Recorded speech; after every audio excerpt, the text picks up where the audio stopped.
el reclamo, lo importante es que se extienda en toda la geografía nacional. O sea que estamos hablando de un movimiento de envergadura nacional. Eso es un dato político que no nos podemos perder. Se suma a la Armada y este reclamo es un reclamo que suma aparte una protesta de 7 días. Es una semana de protesta que paraliza el aparato represivo hasta un 50%. Fue el máximo de la protesta que tomó.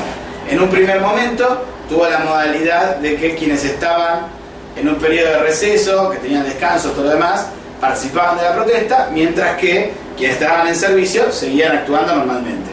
Luego, a partir de que el gobierno no da solución, en el interregno que hubo luego del primer fin de semana, la protesta fue del 3 al 10 de octubre, fueron 7 días.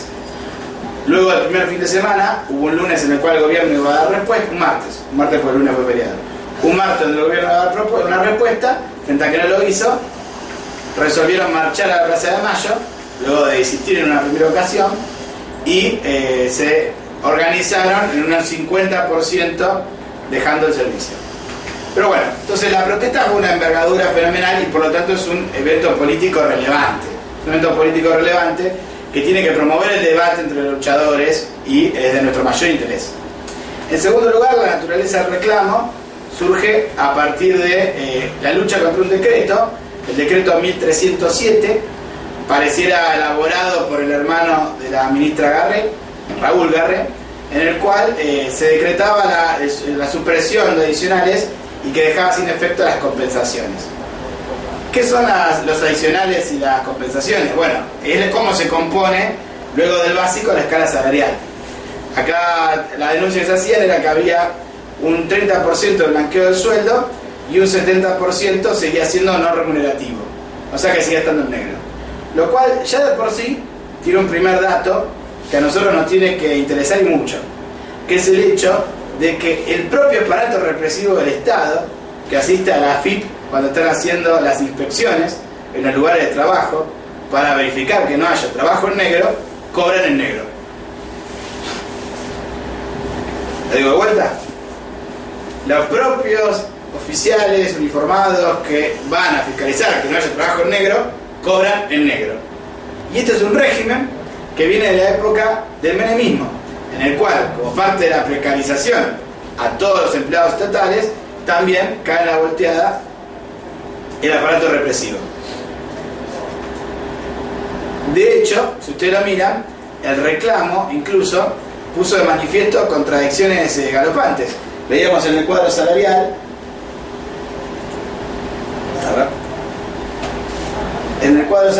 una desproporción, pueden verlo ahí, total de planta. Fíjense, la cúpula, que son el comandante general, comandante mayor, comandante principal, los comandantes no superan los 1000 y pico, están cobrando sueldo entre 16 y 58 lucas. Cuando miran hacia abajo los cabos, fíjense la cantidad, ¿no? 9.000 y bueno, todo lo demás, están cobrando 5.500 pesos, 5.437, salario mínimo. O sea que estamos hablando de una desproporción que cobra 10 veces más la cúpula, básicamente. Eso es una de las expresiones del reclamo. Por lo tanto, esta estructura a su interior refleja una estratificación muy nítida en relación a cómo es el aparato represivo a su interior. No es cierto que son todos iguales dentro del aparato represivo. El mecanismo de una sociedad clasista se reproduce al interior del aparato represivo y la escalera salarial, el escalafón, como ustedes pueden apreciar, refleja una desigualdad interna muy grande. De hecho, entre los reclamos, como ustedes pueden ver, estaba también el hecho de que no tenían baño, no tenían condiciones de salubridad mínima, bueno, no había RT también, lo cual naturalmente ellos señalaban que el operativo Centinela Sur, ahora movilizan como tropa interna, también les traía peores condiciones laborales, ¿no? Comillas. Claro, pues naturalmente no es lo mismo estar de reservista en algún lugar a que te metan en medio de las mafias, cagándote a tiro todo el tiempo y teniendo que negociar o cayendo bajo todo ese entramado. Porque la gendarmería, naturalmente, genera un choque como aparato mafioso 2 que cae en el barrio. Hay un aparato mafioso organizado, cae otro. Eso, naturalmente, tiene relación directa con la cantidad de caídos que también hay de su lado. No solamente en relación a la violencia que descargan sobre la población o la guerra de aparatos que entran con otras mafias. Entonces eso impactaba en relación al reclamo Y también la cuestión de las sanciones. Si ustedes se fijan, también aparece en esta protesta la idea muy nítida de la cual el Estado puede evitar, por decreto presidencial, por orden de la cúpula, cualquier tipo de protesta. No hay derecho a huelga dentro de los uniformados. Y de hecho, la noción de derecho a huelga violenta la propia verticalidad de la cadena de mando. Lo cual también lleva a una reflexión. Ustedes se fijan, el discurso kirchnerista es que en el aparato represivo no puede haber democracia y tiene que haber dictadura para así defender la democracia de los civiles. ¿Se entiende? Esto es una idea también políticamente que es profunda. No puede haber democracia dentro del aparato represivo. Naturalmente, nosotros como socialistas, como revolucionarios, no partimos de la base de la democratización del aparato represivo, porque entendemos que por su naturaleza clasista es inviable esa situación. El aparato represivo requiere esa verticalidad para poder generar una cadena de violencia.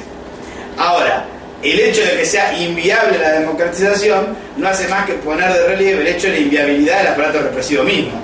¿Se entiende? El hecho de que hay que suprimir esa institución en tanto tal. Ahora, que demócratas nos vengan a decir a nosotros, ustedes están pidiendo democracia en el aparato represivo y eso es subversivo, no hace más que mostrarnos a nosotros la naturaleza de estos demócratas en su total hipocresía. ¿Se dan cuenta? Dicen, no, porque la democracia es la democracia. Entonces, que vivan en dictadura los propios militares, la dictadura interna adentro del aparato represivo.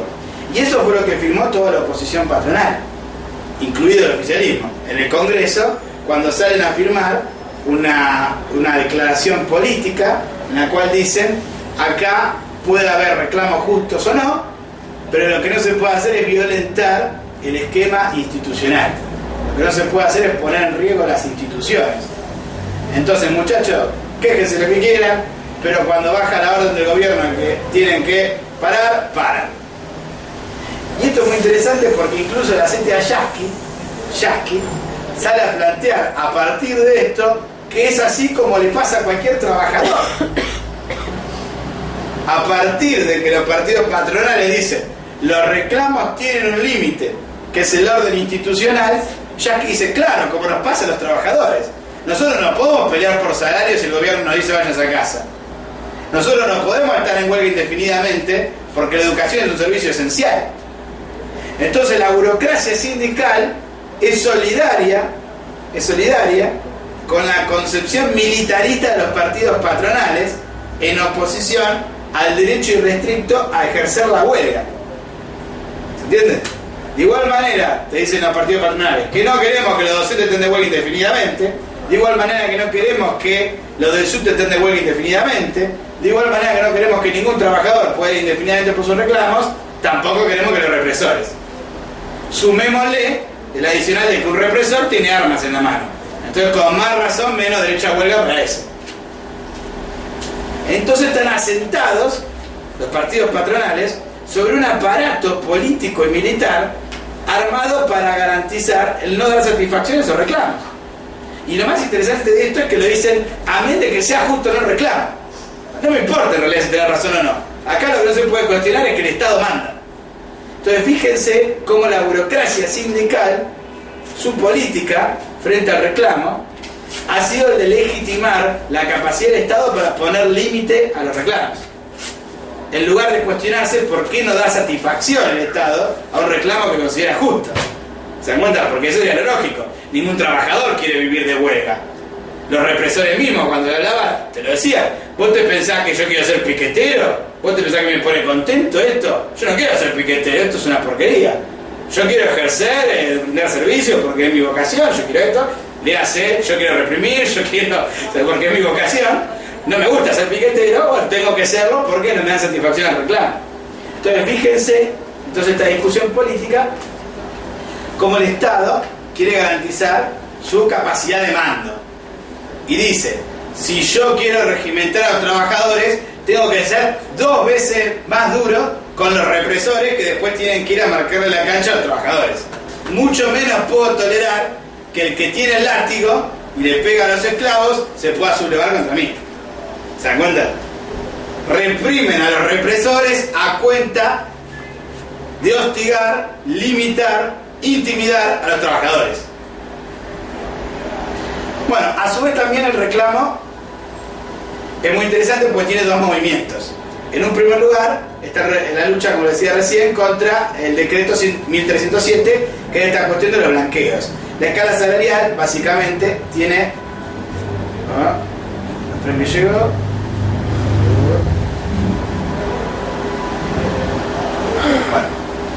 Bueno, acá está. Bueno, la escala salarial esta que tenían actualmente no viene de ahora del kirchnerismo, sino que viene del menemismo. Y el menemismo tenía los decretos que eran 2769 del 93 y 388 del 94, que crean estos suplementos no remunerativos y llegan hasta el 80% del sueldo. Ahora, lo significativo de esto es que los kirchneristas salen a decir, bueno, acá está la situación, ¿cómo puede ser que no nos dimos cuenta? Vieron que en un primer momento ellos dicen, no, acá protesta destituyente, y después salen a decir, bueno, algo de razón tienen, porque la verdad que la escala salarial hay que modificarla, y en realidad este decreto fue un error administrativo. Y en la volteada caen tanto Garré, el hermano de Garré, incluso Cristina llegó a decir, ¿cómo puede ser que Zanini, secretario legal y técnico, no se dio cuenta? ¿No? Todos relatan como que Cristina habría un gran clima paranoico donde dice todo el gabinete está en una línea conspirativa y me quiere dar vuelta, lo cual denota que Cristina también no cree que debe estar haciendo las cosas y piensa que todo será una conspiración contra ella. Y a su vez también puso en cuestión a la cúpula de la propia gendarmería y la prefectura. Pero fíjense una cuestión, esto lo denuncia el propio diario Clarín, que dice, pero el gobierno ya sabía de esto, porque de hecho hay 4 decretos durante el kirchnerismo, y que son el decreto 1104 de 2005, en el cual Néstor Kirchner como Cristina ratifican y amplía esta situación de carácter no remunerativo y no bonificable de los adicionales. O sea, en vez de dar aumentos salariales, el gobierno, que se incorpora en el básico, iba aumentando las categorías en negro. Y así durante todo el kirchnerismo se fue manejando el sueldo del aparato represivo. ¿Se dan cuenta? Entonces el gobierno, que ahora se sorprende frente a esta situación irregular, por el contrario, por medio de normativas que tienen la firma de ellos al pie, fue generando las condiciones para este estallido. Lo cual para nosotros tiene que ser también una cuestión significativa. No es cierto que el gobierno no sabía de esto. Acá hubo una situación consciente donde se avanzó sobre el salario de los uniformados para después llevar a una situación de esta conflictividad. De hecho, si ustedes lo miran, el discurso que tienen los propios gendarmes es que dicen, acá es el problema que la montonera tiene un problema con nosotros. De hecho, cuando discutíamos, decían, pero ustedes son de izquierda, ¿cómo están con Cristina? Lo visualizan como un problema, digamos, ideológico. Sería que el gobierno estaría, a través de Garré, ex montonera, estaría atacando el aparato represivo, ¿no? Casi como, de alguna manera, un gobierno marxista yendo a desmantelar al Estado para que los trabajadores hagan la revolución y todo lo demás. Esto es un sector, obviamente, no había alguno que era más lúcido. Pero había un discurso instalado que era, en este sentido, delirante. Decimos, no, disculpame, lo mismo que te hicieron a vos, se lo hicieron a todos los estatales y tiene que ver con una política de confiscación de los salarios y de preservar la caja del Estado. No hay ninguna animosidad específica. Y este gobierno no es de izquierda, y lo sabe muy bien, porque este gobierno es el que usa el proyecto X y a vos para venir a espiarnos a nosotros. Entonces sabes muy bien que de izquierda este gobierno no tiene nada. Pero tal lo cual decían, bueno, pero a nosotros no nos gusta lo de espiarlos, eso nos lo ordena. Lo cual es una decisión medio delirante la conversación. Si la miras, cosas bizarras. Aburre tu vida. Claro, cosas bizarras de la lucha política. Pero bueno, o sea, el tipo afirmaba, entonces sí, claro, a mí me mandan a espiar, cobro negro como vos, bueno, es así. Bueno, la vida de los otros, la vida de los otros, claro, como traería la película. Bueno, pero la institución esta existe, se entiende real de lo del salario negro, y el gobierno lo genera. Por eso, esto impugna lo que es la denuncia de Berbisky sobre el gran curro que estaba montado también sobre esto. Me olvidaba un dato. Cuando cambian la cúpula, uno de los que cambian es Giannone. Este tipo, ¿quién es? Es el titular de la gendarmería denunciado por las organizaciones populares en relación al proyecto X. Un tipo que es conocido por todos como un agente de la DEA. ¿Cómo se llama el tipo? Giannone. ¿Con G? Giannone. SSHE Noni. Bueno. ¿Qué pasó con eso? Que el tipo este era de la DEA. Y en medio del reclamo de los prefectos y gendarmes, Cristina pone en cuestión el hecho de que la cúpula haya organizado esto de alguna u otra manera, y entonces dice, descabecemos, y raja a todos uno de esos chenones que estaba amparado por el gobierno cuando constaba la denuncia de que en Campo de Mayo la gendarmería tenía ahí actuando un equipo de inteligencia de espionaje contra luchadores. También fíjense qué interesante esta situación. Por eso cuando discutíamos con prefectura, gendarmería y demás, ninguno te decía no tengo ni idea de lo que estás hablando del espionaje a los luchadores. No, es una cuestión que está incorporada como parte de las tareas no contempladas en el convenio, podría decirse, ¿no? Siguiendo la analogía laboral, ¿no? Bueno, el kirchnerismo, una de las cosas que metió para embarrar la cancha en la discusión es justamente, a través de Berbisky, ¿no? Escriba kirchnerista si lo hay, las denuncias de que había todo un curro montado sobre la escala salarial, donde había demandas colectivas en Santo Tomé Corrientes, por ejemplo, para uno de los casos, en lo cual, amparándose en esta situación irregular de la escala salarial, los prefectos reclamaban sueldos más altos. Entonces pedían indemnizaciones ridículas, decían casos, por ejemplo, algunos que cobraban 100 lucas, 50 lucas. Esto, como se dan cuenta, en la escala salarial que mostraba recién, es absolutamente irrisorio, como que habría una escala salarial en paralelo a la que es la oficial reglamentada.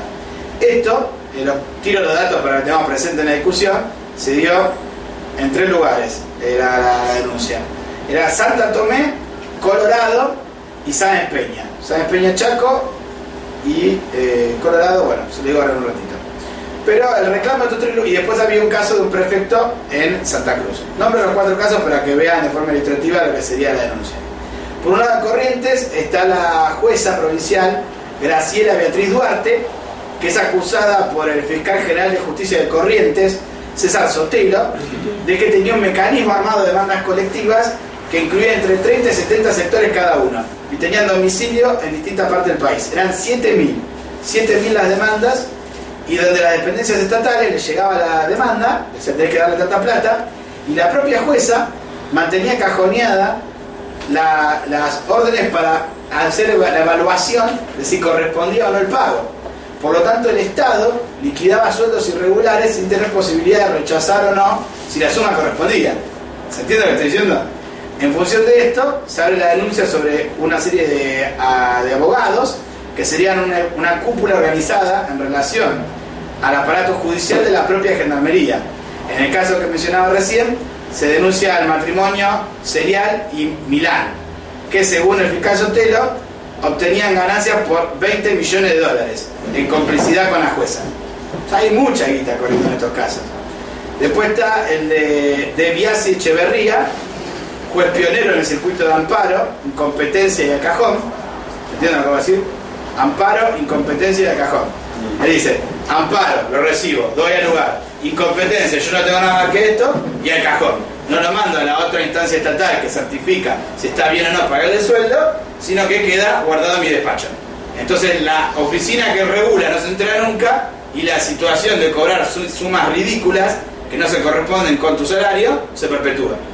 ¿Se entiende? Bueno, este es el, ¿cómo se llama? Por ejemplo, Serial obtuvo 43 medidas cautelares a favor de 11.000 miembros de la gendarmería. Por ejemplo, esto es un pueblito que queda en Formosa, el Colorado.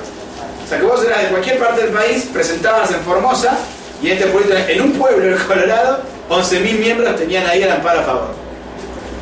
¿Un pueblo de No, no. ¿Cómo? Eras de cualquier parte del país y hacías ahí. Claro, no tenía que ver con el domicilio, donde estaba radicado. Y después tenés una situación en Chaco, Sáenz Peña, con el juez Luis Alberto Pinto. Yo tiro los nombres para que si quieren anotar lo tengan presente.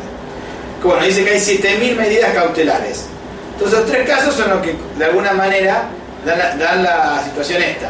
Y a su vez otro caso es el comandante Manuel Barros, que es de la Dirección de Asuntos Jurídicos y participa ahora del operativo Cinturón Sur y el operativo Centinela. Este trabaja con el estudio jurídico DASQUE y asociados. Y en esta situación el tipo tenía el logotipo que era con varias mayúsculas, estudio Dasquetes, que es por Fernando Dasque y Fernando Tesa. Bueno, y la cuestión es que él cobraba, siendo un tipo que era parte de la dirección jurídica, que había participado en la dirección de asuntos jurídicos, él mismo era comandante, él presenta el amparo y él es beneficiario de esta decisión irregular por 50.000 pesos. Entonces, un abogado que debería encargar de velar porque sea transparente la cuestión jurídica al interior de las propias fuerzas. El tipo que tendría que cuidar la ley hace la trampa. Bueno, y por último, otro de los estudios asociados es el del mayor Stanis Drevnieks, que no es abogado, sino que es licenciado en Administración de Empresas, pero bueno, este es uno de los mayores beneficiarios que se le da un juez de Paraná, Daniel Edgardo Alonso, hoy ascendido a camerista.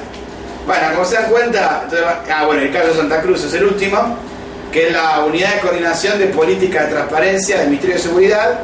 Tiene un expediente y dice que el asesor jurídico de la Fuerza de Gendarmería, el prefecto mayor Domingo Nicolás Rotondaro, tiene un amparo en la ciudad de Río Gallegos, Santa Cruz, aunque tiene domicilio en la ciudad de Buenos Aires.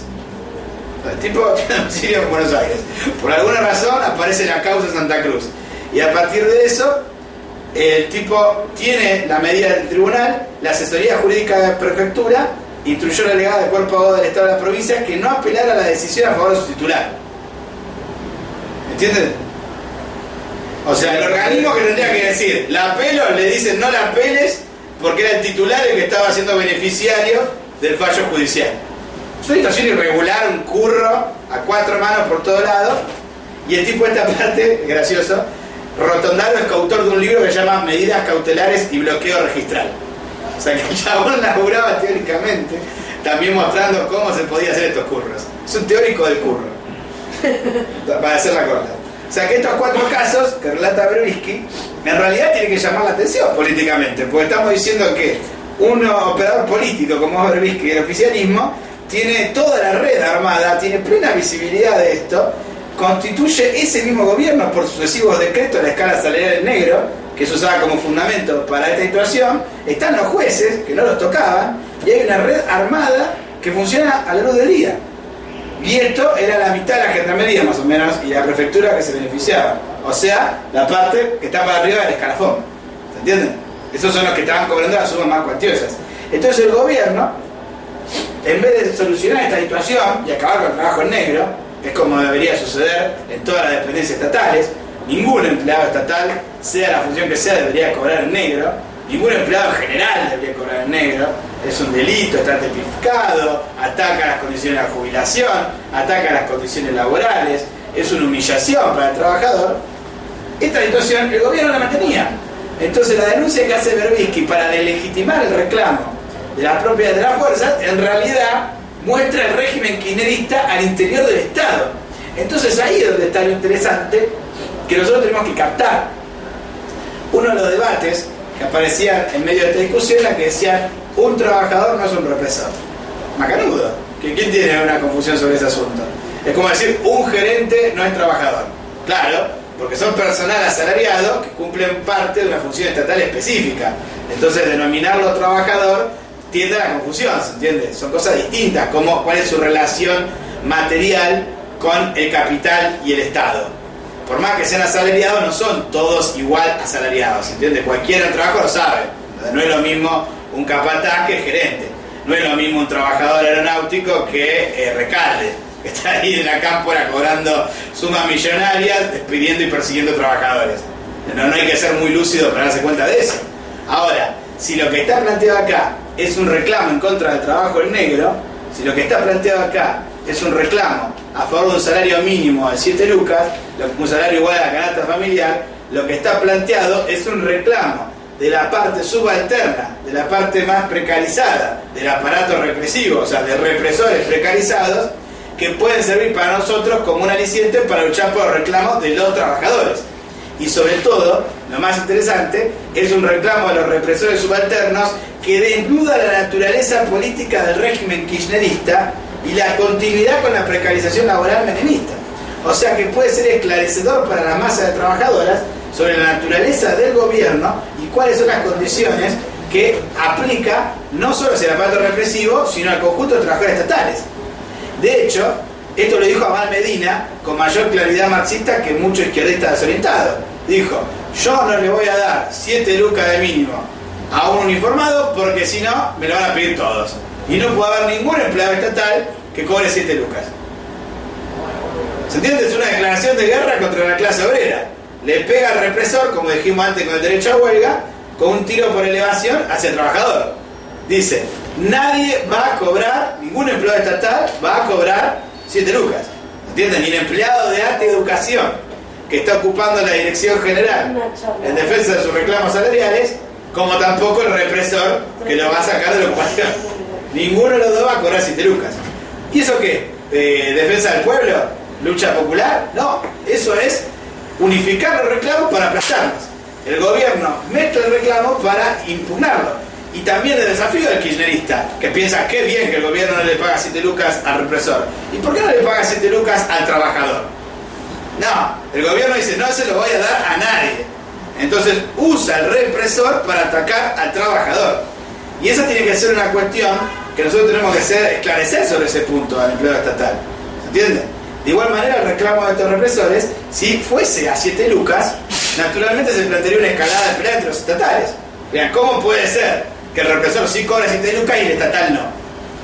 ¿Se dan cuenta? Entonces nosotros tenemos que tener esta claridad política a la hora de intervenir, que es el hecho de que el reclamo de los subalternos nos podía generar condiciones políticas para los trabajadores para avanzar por nuestros reclamos. Lo mismo en relación al impuesto al salario. Lo mismo en el impuesto al salario. Muchos de ellos decían: no queremos un blanqueo total, porque si no nos va a agarrar el impuesto al salario y nos revienta. Una cosa ridícula. Piensa: ¿cómo puede ser que la gendarmería de la prefectura, que van y reprimen a los trabajadores del casino, que van y reprimen la protesta del subte, después cuando llegan a fin de mes y pasan por ventanilla, el gobierno también le saca a ellos una parte del sueldo en función de defender la caja estatal? Bueno, sí. Así que ahí fíjense cómo también se podría plantear una agenda para abordar en común. Sin embargo, de este reclamo, finalmente lo que se consiguió dista de esto. Si ustedes miran cómo avanza la protesta, en primer lugar, bueno, esta situación que dicen: no nos queremos mezclar con los sindicatos ni con la izquierda porque el gobierno nos acusa de destituyentes. En ese sentido, nosotros marcamos lejos la prefectura de Gendarmería de tener una táctica de unión con otros sectores que reclamaban el salario de 7 lucas. Lo que tienen es una posición absolutamente corporativa e incluso pro-kirchnerista. Lejos de ser golpistas antikirchneristas, tiene una orientación durante los primeros días de la protesta, donde dicen: si nosotros nos mantenemos en los canales de reclamo institucional y no nos pasamos al lado del reclamo de los trabajadores, el gobierno nos va a dar una solución. Eso es lo que marca los primeros días de la protesta, lo cual también tiene que ser significativo para la discusión con los kirchneristas. No están diciendo: Montonera esto. No. Dicen: no queremos romper la cadena de mando, lo cual de por sí ya es un error, porque era absolutamente legítimo romper la cadena de mando. No queremos unirnos a los trabajadores, lo cual es un error, porque había un montón de protestas de trabajadores que estaban peleando también por el salario. Y queremos simplemente quedarnos acá sin vincularnos con ningún partido, e incluso ni derecha, ni izquierda, ni nada. No queremos partidos políticos. Esto es un reclamo sectorial corporativo de la fuerza. O sea que tenían su carácter más estrecho, limitado, egoísta y antipopular posible. Y pro gobierno. ¿Se dan cuenta? Dicen: bueno, esto es por mí, el resto que se joda, yo voy por la mía, me voy a sentar a negociar. Entonces eso marca el primer momento de la protesta. Luego, sobre la base de que el gobierno no da solución, arranca la situación de que marchan o no a Plaza de Mayo. Y es cuando dicen: bueno, acá va a haber una movilización destituyente, decían. La propia de Gendarmería y de Prefectura se jactaban y decían: no, si queremos voltear un gobierno, lo volteamos con las armas en la mano. Nosotros estamos marchando sin armas. Lo cual también es significativo de que especulaba un sector con la idea de: yo sé hacer un golpe de Estado. También estaba presente eso en la discusión. Entonces ahí políticamente el gobierno no intercede diciendo: bueno, frenemos la movilización, damos el reclamo, sino que dice: acá no se le va a dar nada, y se pone a la policía en Plaza de Mayo para defenderla contra la movilización. Y de hecho, uno de los factores ahí de crisis fue de los dos lados. De un lado la prefectura y gendarmería diciendo: no vamos a ir enfrentando con camaradas de armas, y del otro lado sectores de la policía, esto salió a rato en los medios, que decían no vamos a reprimir a otro uniformado. Frente a esto, desisten de la movilización y se pasa al cuarto intermedio para el fin de semana.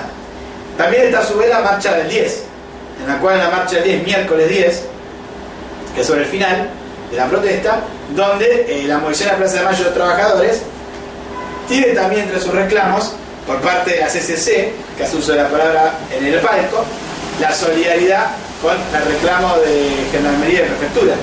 Dicen, esperemos que cuando ustedes terminen la protesta se acuerden de nosotros y no nos repriman. Lo cual, si ustedes se fijan, es una posición formalmente correcta en la medida que marca la unidad con ese reclamo que estaba ahí del sector de Prefectura y de Gendarmería, pero profundamente reaccionaria en la medida que plantea que el problema del aparato represivo es simplemente la memoria o no de los uniformados. ¿Se entiende? Cuando por el contrario, el aparato represivo va a reprimir en la medida que se mantenga en columna. No es una cuestión de conciencia individual de que son garcas. Sí, probablemente habrá muchos garcas, pero el problema esencial es que la institución es un aparato represivo. Entonces, por más buena intención que le quieras poner a cada uno individualmente, conforme no disloques ese aparato represivo y no genere mecanismos para romper la cadena de mando, es inviable pensar eso. Solano ponía lo mismo. Claro, no, pero eso es muy importante tenerlo presente. La CCC hace uso de la palabra y dice solidaridad con reclamo, punto. Solidaridad con reclamo, punto. Por lo cual, en ese sentido, no pasa más allá del programa de los partidos patronales. Que es decir, solidaridad con el reclamo. De hecho, Carrió salió de la ultratumba, después de haber sacado menos 10 votos, y dijo, hay que hacerle un juicio acá al gobierno, investigar por qué responsabilidades de los funcionarios públicos que pueden poner en cuestión que sigan en sus cargos. Entonces Carrió sí es el más golpista que la prefectura. Ya le dice, metámonos para hacer a partir de acá, bajar un montón de cargos, ¿no? Tampoco dice qué, cómo, intrigante el planteo. Pero de ninguna manera toma el reclamo de que la prefectura pueda tener derecho a huelga irrestricto. La CCC lo mismo. Interviene desde el palco y dice solidaridad con reclamo, punto. Entonces eso relata también la política de la burocracia. De hecho también la CGT sale y dice es una locura, Moyano, es una locura lo que le pasa a Prefectura y Gendarmería, y dice vamos a apoyar cualquier reclamo contra el ajuste, punto. No va más allá y no cuestiona esta situación de cómo está conformado el aparato represivo y su propia naturaleza. Es lo que estamos señalando en esta charla, que por ahí pasa el punto de vista obrero, no la solidaridad con el represor, no la solidaridad con el represor, sino en impulsar la protesta de los represores contra el aparato represivo. Ese es el punto de vista obrero en este conflicto, ¿entiende? Al interior del aparato represivo. No es una lucha obrera, no es una lucha igual a la de cualquier trabajador, es una crisis al interior del aparato represivo. Y a los socialistas nos interesa en la medida que nos genere mejores condiciones para paralizar el aparato represivo, para limitar su capacidad de acción, para deslegitimarlo de cara a la población, y en esa medida llamar a los subalternos represores que defiendan sus condiciones salariales en oposición al gobierno, a la cúpula y a la propia estructura de mando. ¿Se dan cuenta? Era gracioso también una imagen de humor indignado, no sé si la vieron que salían estos días, que decía, había unos capitalistas charlando entre sí, ¿no? Estaba la policía manteniendo la manifestación y decía, un capitalista le decía a otro, ¿qué va a pasar cuando los policías se den cuenta que tienen que estar al lado del pueblo? ¿No? Que forman parte también de la masa explotada. Y ahí saltó alguno del PTS indignado diciendo, formamos parte de la masa explotada, no, esos son represores malos. No, pero no es cierto, son represores que son explotados al interior de su propio aparato represivo. Entonces en ese terreno nosotros podemos hacer todo un trabajo espectacular de denuncia al propio aparato represivo. Incluso, insisto, el PTS frente a esta crisis se preocupó más en atacar a los revolucionarios, que apostamos a meter una cuña dentro del aparato represivo antes que desnudar la complicidad y la responsabilidad política del kirchnerismo en esta escala salarial de trabajo en negro y de continuidad de la flexibilización menemista. Lo cual señala de cuál es el objetivo al que le están disparando. Disparan contra la izquierda, no contra el gobierno. ¿Se entiende? Y luchar contra el gobierno en este punto es esencial porque, insisto, hace un reclamo de los trabajadores en general, poner un límite a el trabajo en negro de todos los empleados estatales. Bueno, Por otra parte, la CGT Ayaski, naturalmente que dijo posición destituyente, acá nosotros no queríamos saber nada con ningún reclamo a llamar a los canales institucionales, como señalé antes, y salió a reivindicar que los reclamos tienen un límite que era la decisión del gobierno de darle solución o no. O sea, si el gobierno no le pinta dar a los trabajadores del subte lo que quiere, que se jodan. No pueden seguir de huelga eternamente. Eso es lo que dice el responsable, por decirse, el representante de Pianelli a nivel nacional, ¿no? La CTA de Pianelli sale a decir las huelgas tienen que tener un límite, sean de trabajadores o de represores. ¿Se dan cuenta? Entonces está eso Pianelli, que estuvo 10 días de huelga, no dijo nada. Obviamente no salió a defender el derecho a la huelga irrestricta. Bueno, y del otro lado la CGT Caló, es muy gracioso, estaba asumiendo, recién cuando le preguntan, y el tipo primero dice, sí, apoyamos, y automáticamente el par de horas sale y se dice, no, acá hay un proyecto destituyente, bla, bla, bla, bla, bueno, la línea del gobierno. Lo cual también denota el carácter político de la burocracia sindical, donde el sector dialoguista con el gobierno, el sector que representa políticamente a la variante kirchnerista dentro de la burocracia sindical, sale a plegarse a este planteo, incluso compartido por el PRO. Macri sale a decir, vuélvanse a sus casas. Macri. Es una resolución facho. Entonces lo que dice, claro, Macri apoya, es algo elemental. Macri que dice, no apoyo. Apoyo el reclamo de los subalternos, no apoyo la protesta. Porque claro, como buen facho sabe que no va a promover nada que genere protesta y ruptura dentro del aparato represivo. ¿Se entiende? Eso es muy importante. Uno tiene que visualizar qué dice la derecha y el kirchnerismo a la hora de fijar la propia posición frente al reclamo policial. ¿Por qué? Porque probablemente sea más lúcido los partidos patronales que la izquierda. ¿Por qué? Porque ellos tienen la manija, forman parte de la burguesía y ellos van a reflejar el humor de la burguesía. ¿Se entiende? Entonces siempre es un indicador político muy importante de la posición de los partidos patronales frente a un acontecimiento. Si los partidos patronales estuviesen apoyando el reclamo de los subalternos, nosotros lo pensaríamos 2 veces. Decimos, no, ahora le estamos cagando. Estamos diciendo lo mismo que Macri y Cristina, me pongo a pensar 2 veces, ¿te das cuenta? Pero cuando a estos tipos les salen a parar el carro, en defensa de la democracia, los luchadores tenemos que tener un grado de lucidez para decir por qué los partidos patronales no están apoyando ese reclamo. Algo está pasando ahí. Si quieren ponerle límite a la huelga, es porque van primero por la huelga de los represores, después vienen por la huelga de los trabajadores. Bueno, ¿cómo finaliza esto? Así ya pasamos de tema. Tiene varios puntos de vista para ver el asunto. Bueno, finalmente se consigue un compromiso inestable. De un lado, sale y se dice que se va a reconfigurar lo que se va a aplicar, que se va a reevaluar. Se dice que un básico de 626 pesos tenían antes, básico de 626 pesos, ahora podría llegar a ser de 2.696 o 2.853 si el cabo primero cobraba 701. Entonces ahí hay una conquista que está viendo, e incluso en algunos casos se evalúa que puede llegar el básico hasta 5.000, lo cual no es el básico de 7 lucas que pedía la protesta, pero consideran que es un paso adelante, digamos, sería como una recomposición salarial, lo cual, si ustedes miran la distancia que hay entre el básico y el básico que van a terminar conformando, es un aumento, no sé cuánto porcentaje, habría que sacar la cuenta, pero ¿cómo? 1000. No, miles 10 veces. No, mucho más. Cobraba 600 y pasa a pasar a cobrar 5.000. 600 de básico tiene. Claro, uno de 600 va a poder llegar a cobrar hasta 5.000. Entonces es un aumento desproporcionado altísimo, lo cual va a poner en cuestión justamente si se procede a una cooptación, por lo tanto los subalternos, y una situación de privilegio, van a decir, bueno, logramos esto, ahora nos quedamos acá en el molde, o si por el contrario, la lucha por los 7.000, el reclamo de los 7.000, sigue pendiente y por lo tanto avanza en un planteo de unificación con la protesta obrera por el reclamo del salario básico de 7 lucas, que es un reclamo obrero genuino por donde se lo mire. En ese sentido, el kirchnerismo está alerta y los propios generales de prefectura saca el balance de que esto ha sido una derrota parcial lo que han sufrido. ¿Por qué? Porque finalmente lo que hubo fue una escalada del gobierno frente a ellos, y si bien lograron precisionar su reclamo, ponerlo de cara a la población, que se vea la situación, como decía acá, de miseria que se vive al interior del aparato represivo, lo cierto es que el gobierno sale a marcar la cancha.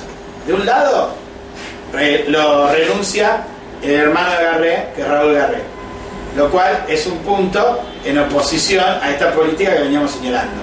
El tipo dice, se quebró la cadena de mando, entonces yo me tengo que retirar para defender la gobernabilidad del gobierno.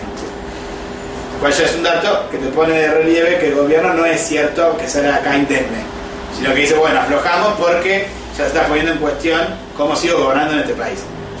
En segundo lugar, se cambió la cúpula militar. Como les decía recién, estaba en un primer momento, ahora asumió un tal Luis Alberto Heiler, director de material, y el subjefe de la fuerza era el prefecto Andrés Manuel Monzón. Y en gendarmería, Enrique Alberto Sach.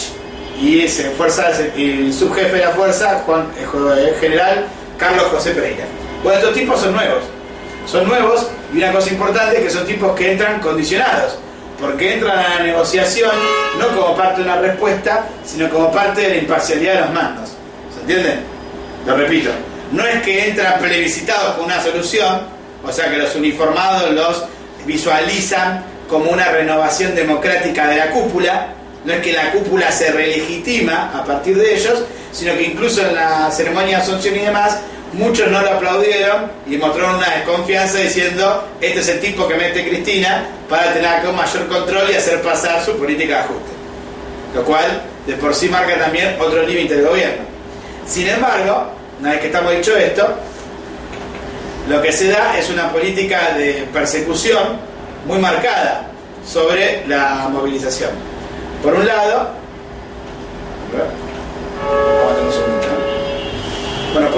se da la situación en la cual se echa al propio capellán que hizo la misa. Ustedes habrán visto que en el medio de la protesta también apareció la figura de los curas militares, capellanes honestos.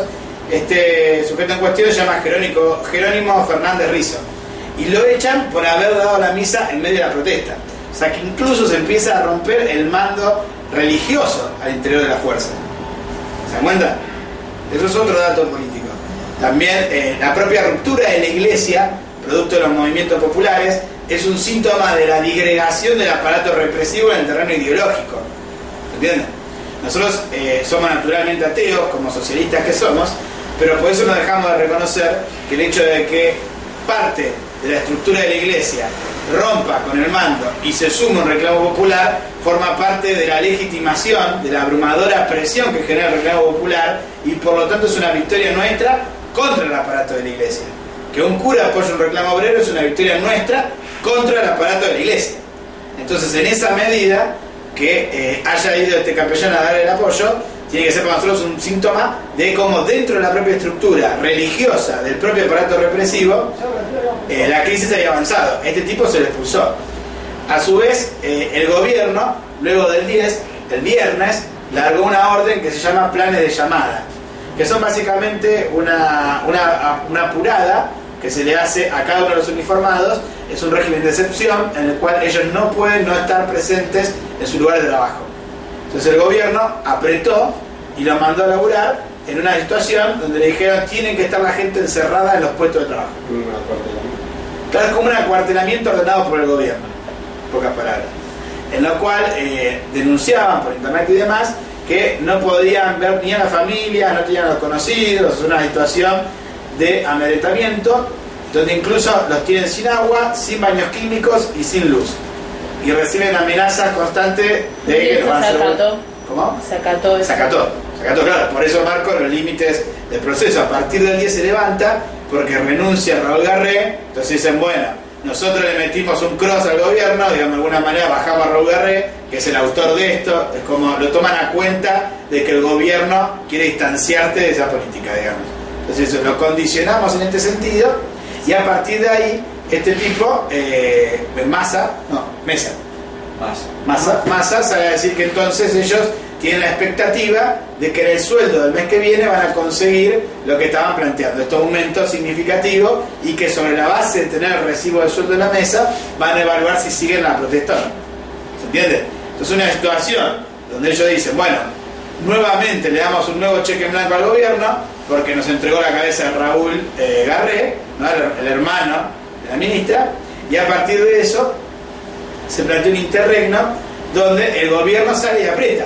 De hecho, el propio Massa está pasado a disponibilidad, o sea, lo han apartado de la función.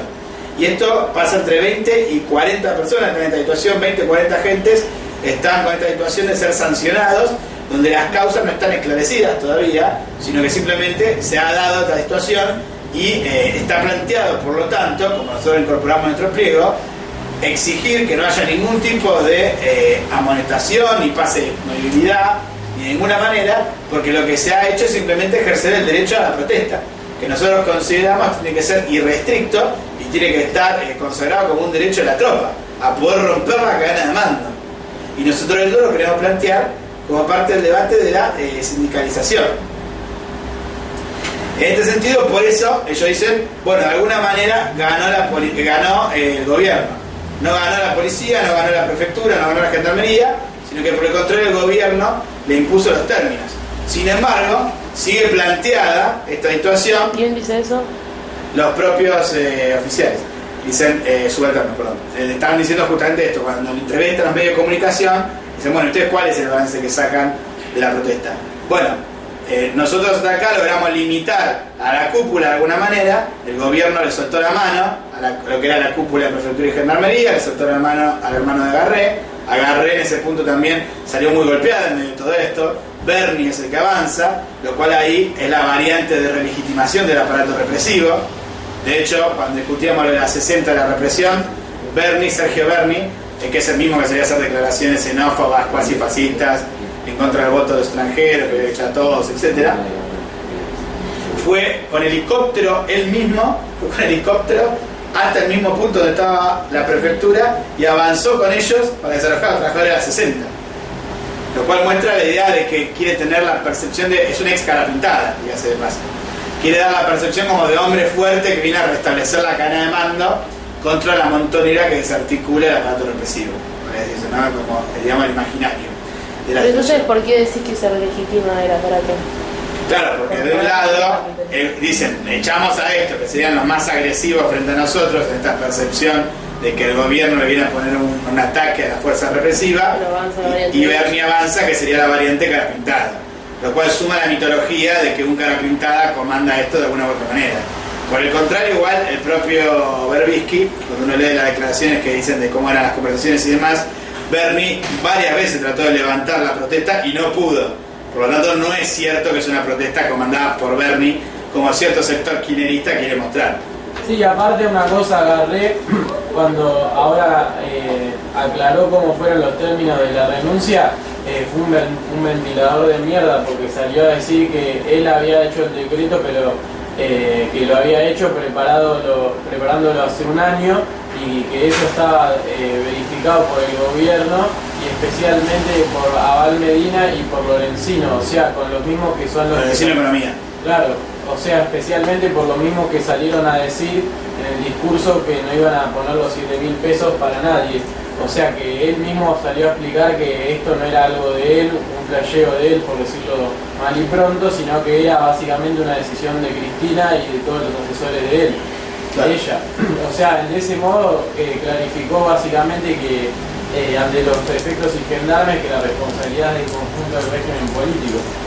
Sí, de hecho, Puricelli después sale a hacer declaraciones, también está en la línea de querer amedrentar la protesta, que dice los salarios que cobran son adecuados a la situación del país. O sea, reafirmando la línea de Medina de, bueno, no le vamos a dar el reclamo de un salario igual a la canasta familiar. Lo cual es gracioso porque, bueno, gracioso, patético, porque el propio INDEC dice que ese es el monto que necesita para vivir. O sea, es el cálculo oficial del gobierno. El gobierno dice, necesitas tanto para vivir y te voy a dar menos porque es imposible que te dé lo que yo digo que necesitas para vivir. Esa es la situación. Y lo refrendan. Entonces sigue planteado, digamos, esta situación, y es por eso que sigue en pie también el hecho de que frente al llamado a paro general que se hizo desde la Plaza de Mayo, está planteada esta posibilidad de un paro de la CGT Moyano y la CGT Micheli, Massa haya salido a decir que ellos van a mandar una representación a participar de la protesta de los trabajadores, lo cual, como se ve, es un desplazamiento en relación a la situación inicial. O sea, no queremos participar de protestas de trabajadores para que no nos digan que estamos mezclando los tantos y que esto estamos confundiendo. Perdón, ¿qué es lo que dijeron para hacer? Se van a sumar al paro que plantea la CGT y la CTA. Lo cual encierra un conjunto de crisis políticas. Porque ustedes lo miran, primero ese paro todavía hay que ver si existe. Primero hay que ver si existe. Y por eso es muy importante que desde la izquierda trabajemos sistemáticamente los trabajadores para generar las condiciones para la huelga general. O sea, lugar de trabajo por lugar de trabajo, ir nosotros mismos preparando las condiciones para que esa huelga general exista. No depender de que la quieran decretar desde arriba a ellos y por lo tanto desnaturalizarla. De un lado está eso. Y del otro está la situación de que se sumen a la protesta, a la huelga general de la CGT y la CTA, no necesariamente es progresivo, por los propios términos que puede llegar a tener esa huelga general. Porque si bien la movilización de Plaza de Mayo tuvo en sí un montón de reclamos obreros, por lo cual nosotros nos movilizamos y estuvimos presentes, también hicimos denuncias por medio de nuestros volantes, de nuestras declaraciones públicas, de la presencia de un programa ajeno, extraño a los trabajadores, personificado en la Federación Agraria. Y de hecho, el principal dato del acto en Plaza de Mayo no es la huelga general, como alguna izquierda señala, sino que la huelga general está puesta al servicio de legitimar una variante política patronal. El PTS, que no fue a la marcha, sale a decir hay que trabajar por la huelga general. El PO, que sí fue a la marcha, dice dejó planteada la plaza el paro general. Sin embargo, lo que no destaca ninguno de los dos como el dato central de la movilización es el hecho de la campaña electoral que ha alargado a partir de esto la CGT y la CTA. Y no es casualidad el bloque que se ha armado ahí. Si ustedes se fijan en relación a lo que se declaró, a la declaración del Congreso, el único sector que no participó de la firma es el sector, digamos, laboral, ligado a la CTA y el FAP. Me refiero a Solanas, a Pino Solanas, Lozano y de Genaro, los cuales los tres tienen presentado proyectos de sindicalización de la policía. Y en esos proyectos de sindicalización de la policía, lo que se plantea es la sindicalización con huelga restringida. O sea que la policía no formaría parte, por lo tanto, de una herramienta gremial para poder protestar contra el mando y la cúpula, o sea, para romper la cadena de mando, sino que por el contrario podría protestar hasta donde lo dejen. Esos son los proyectos de Michel. Claro, es un proyecto no, por lo tanto, del ejercicio de la huelga dentro del aparato represivo, sino de legitimación por vía democrática de la cadena de mando. Es un complemento de la cadena de mando, no su contraposición. ¿Se entiende? O sea, es una política para perfeccionar el aparato represivo, relegitimarlo, y no para acotar su carácter represivo, para limitarlo, para debilitarlo, y por lo tanto tener una política de desmantelamiento y destrucción del aparato represivo, que es la política de los socialistas. Entonces ahí hay una discusión por eso muy fina, porque el apoyo de los gendarmes y de prefectura a la protesta liderada por este sector de la CTA Micheli significa que se suman al proyecto de la oposición patronal e incluso que pelean para que sus propias fuerzas no formen parte de la lucha contra la burocracia, o sea, también contra Micheli, contra Moyano, contra los otros, sino participarían del proyecto político de la burocracia, del proyecto político de la patronal, y por lo tanto apostarían a la creación de una burocracia sindical adentro del aparato represivo. ¿Se dan cuenta? No dicen nos sumamos contra la burocracia y la protesta. Lo cual, insisto, no deja de ser significativo que un sector del aparato represivo vaya a hablar de una central obrera. Es un dato sobre el cual tenemos que trabajar nosotros. No hay que ser en contra, es a favor para pelear por esa sindicalización en términos que lo plantea la izquierda. Pero no hay que confundir las banderas, ¿entienden? Ellos están yendo a transformarse en una burocracia sindical dentro del aparato represivo. Nosotros, ¿qué tenemos que decir? Si ustedes consideran que está bien su sindicalización, tiene que ser no para generar una burocracia, sino para desarrollar la deliberación adentro de la base de los subalternos, para generar el derecho a asamblea, para generar el derecho a huelga indefinida. Yo quiero insistir con eso, porque es el dato distintivo. Si tienen una protesta, protesten y no vuelvan a laburar nunca más. Ojalá que los policías y los militares no trabajen nunca más. Vayan, protesten. Los trabajadores no tenemos ningún interés en que ustedes trabajen. ¿Se entiende? No trabajen, quédense tranquilos, protesten. Es la huelga más productiva. Claro, la huelga más productiva para no trabajar. Entonces, protesten, vayan. ¿Se entiende? No hay ningún interés por parte de los trabajadores en limitar el derecho a huelga de un represor. ¿Se entiende? Entonces, cosas distintas si hay un planteo destituyente. Ahí no le vamos a pedir que no protesten, ahí vamos a salir a enfrentarlos en la calle. ¿Se dan cuenta? Si están planteando un golpe de Estado, no nos confundimos. Una cosa es una huelga, otra cosa es un golpe de Estado. Si hay un golpe de Estado, lo enfrentamos en la calle. No es cuestión de legalidad, más o menos. ¿Se ¿Se entiende? El golpe de Estado es ilegítimo de por sí, es ilegal de por sí, no depende de cuán extenso sea el derecho a huelga. ¿Se entiende lo que estoy diciendo? Esto lo aclaro porque grupos ridículos como el MAS salieron a decir que una huelga del aparato represivo puede ser justa, pero como son represores por su propia dinámica tiende a ser destituyente. Una cosa ridícula, ¿me entendés? Una estupidez, pero no existe, porque cualquier reclamo tiende a ser destituyente potencialmente. Además, no esperás nunca la crisis del aparato represivo, no esperás nunca la revolución, básicamente. Claro, el aparato represivo que nunca proteste. No, ridículo, claro. Si es un canteo destituyente, un golpe militar, lo vamos a enfrentar como le enfrentamos a todos los golpes militares. Bueno, nosotros en particular no, porque somos una generación más joven, no de revolucionarios. Pero como los revolucionarios hicimos en Argentina, sí, que cada golpe militar lo enfrentamos. Los golpes de Latinoamérica de los últimos años, la izquierda. Bueno, los golpes militares, claro, exactamente, nosotros sí estuvimos y la izquierda, muchos sectores la dejaron pasar. Nosotros el Partido Obrero, por el contrario, estuvimos presentes luchando contra el golpe en cada una de las circunstancias. En las movilizaciones en embajadas no se veía el resto de la izquierda. Parece que le daba cosa ir a luchar contra un golpe a gobiernos nacionalistas. Le daba cosita. No, ¿cómo contra un golpe? No. Bueno, pero entonces acá hay una lucha política entablada en este sentido, ¿se entiende? Entonces, tiene que estar presente esto en la sindicalización, y cuando hablamos de sindicalización, también tiene que estar presente el derecho de la tropa a deliberar sin ningún tipo de restricción y a poder resolver, por medio de su deliberación, el hecho de poder negarse a reprimir o espiar organizaciones populares, negarse a reprimir o espiar organizaciones populares y no tener ningún temor por ello a recibir ningún tipo de apercibimiento, sanción, pase de disponibilidad, lo que sea. La función del aparato represivo, nosotros tenemos que acotarlo, no tiene que ser para reprimir trabajadores.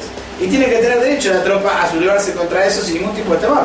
Por hecho, si se fijan, ahora, con la represión que mete el gobierno, lo que está haciendo no es frenar el golpe destituyente, está reforzando el aparato represivo.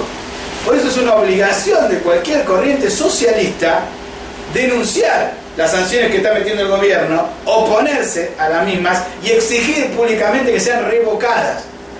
Porque de la represión a la protesta de los subalternos no va a surgir el desmantelamiento del aparato represivo, sino el reforzamiento, lo cual tiene que ser también un elemento para discutir con los kirchneristas. Vos estás reforzando el aparato represivo, no atacando la protesta destituyente, cuando sanciona la protesta salarial de Gendarmería y Prefectura. ¿Me explico? Bueno, para concluir entonces, dicho estas cuestiones, pasemos entonces al núcleo del debate teórico también, que esto es una esfera central de la discusión. Me olvidaba. Y una última cuestión que quiero señalar, que también en el marco de estas protestas, en los últimos días, del 10 en adelante, el día domingo, ayer, hubo, esto lo denuncia Alejandro Guerrero, por medio de su Facebook, hubo una represión donde 40 familiares de gendarmes protestaban frente al edificio Centinela, fueron reprimidos por un escuadrón de la propia Gendarmería. 4 efectivos se negaron a golpear a la familia de sus camaradas y fueron sancionados.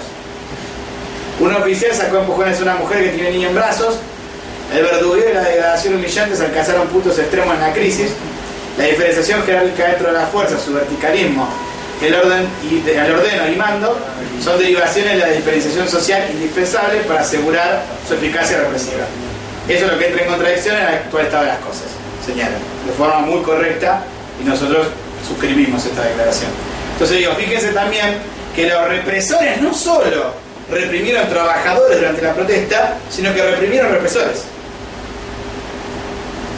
Entonces, con más razón, el planteo de la sindicalización tiene que estar asociado al derecho a no reprimir, porque si no, lo que nos vamos a encontrar es que va a haber un sector que no va a adherir a la protesta en ese momento y va a pasar a reprimir a los represores. ¿Se dan cuenta? Por el contrario, el sindicato tiene que tener el derecho de poder decidir que la tropa no reprime, ni a propios ni ajenos. ¿Se entiende? Y esa es la única forma real de poder realizar el derecho a huelga. De esta forma, delimitamos aguas también con el centroizquierdismo proimperialista, que está a favor de la sindicalización, pero no en términos de lucha contra el aparato represivo, sino en los mismos términos democratizantes que hay en la Unión Europea. De hecho, hoy existe en la Unión Europea la situación en la cual hay sindicalización en varios países. Y de hecho, está la UEMIN, que es la Asociación de Organizaciones Profesionales Militares de la Unión Europea, que se plantea como un canal de diálogo social con la Unión Europea y la OTAN. ¿Se dan cuenta lo que estoy diciendo? Canal de diálogo con los que invaden a todo el mundo, con la fuerza de represión, de bombardeo y todo lo demás. No se plantean, por lo tanto, como un ataque a ese aparato represivo, sino como su reforzamiento.